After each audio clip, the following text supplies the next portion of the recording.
नाशिक लोकशाही न्यूज वृत्तवाहिनीला डॉक्टर अजित बागमार यांच्याकडून शुभेच्छा।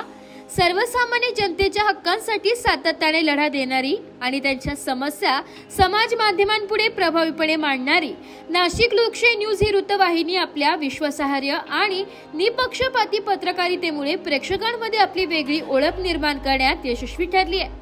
नाशिकमध्ये घडणाऱ्या विविध घटनांची अचूक व वेळीच माहिती देण्याचं काम या माध्यमातून सातत्याने सुरू आहे। या उल्लेखनीय वाटचालीच्या निमित्ताने डॉक्टर अजित बागमार यांनी नाशिक लोकशाही न्यूज वृत्तवाहिनीला शुभेच्छा दिल्या।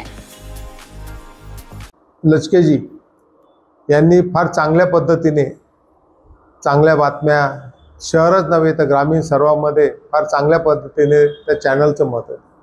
आज लोकांची अपेक्षा असते का चॅनलमध्ये जे काही चाललेलं आहे एवढा पैसा सर्व शासन खर्च करतं, महापालिका खर्च करते, सगळं खर्च करूनही खड्डे एवढे असतात।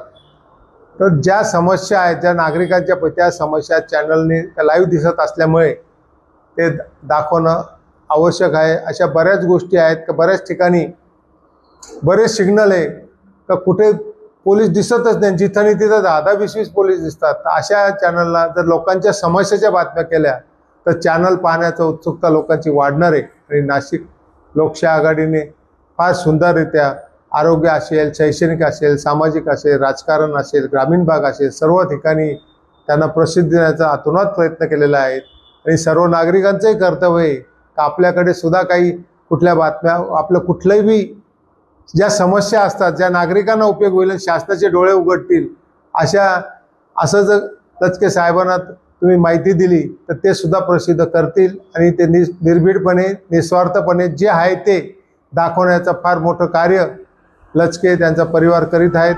त्यांना मी माझ्या दैनिक महालोक पर्याय अखिल भारतीय मारवाडी गुजराती मंच राष्ट्रीय अध्यक्ष म्हणून Mamasaheb Bagmar cancer nutrition research सेंटरतर्फे शुभेच्छा देतो। धन्यवाद। आज अनेक वर्तमानपत्र अनेक टी व्ही चॅनल असताना सुद्धा नवीन अजूनही चॅनल होत आहे आणि त्यामध्ये सातत्य टिकवणं अत्यंत महत्त्वाचं आहे। नाशिकचे आमचे